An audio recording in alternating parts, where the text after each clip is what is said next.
सासु ननद मोरी जनम में कई बैरन होना, रामा फुलावा तोड़ना हम भेजई होना, रामा फुलावा तोड़ना हम का भेजई हो।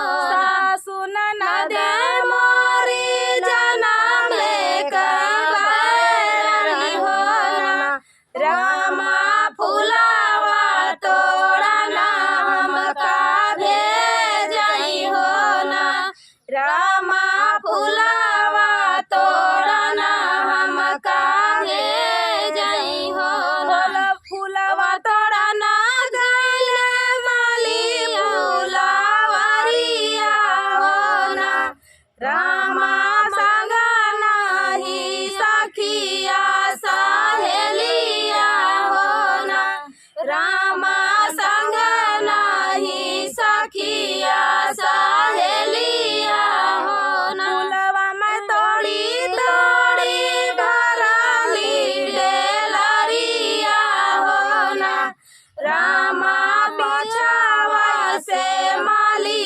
धरई बहिया होना, रामा पीछावा से माली धरई बहिया होना। छोड़ो न माली मोरी नरामी कालैया होना, मलिया नहीं जनत्या के करे हम पातहिया होना, मलिया नहीं जनत्या के करे हम पातहिया होना। बहिन सुबेदार कई पातही थानेदारवा होना, मलिया नारी तायाही जिले दरवा होना, मलिया नारी तायाही जिले दरवा होना।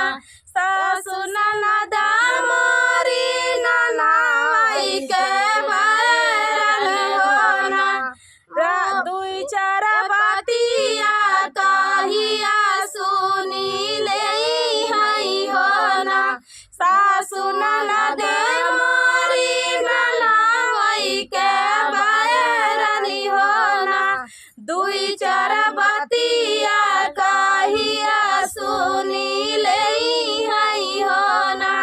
धर्म मनावहु हमाई ये सनारी के ना, मलिया तोह का पढ़बै काला पनिया होना, मलिया तोह का पढ़बै काला पनिया होना। तो दोस्तों ये प्यारा सा धान लगा ये गीत आप सभी को कैसा लगा कमेंट में जरूर बताएं।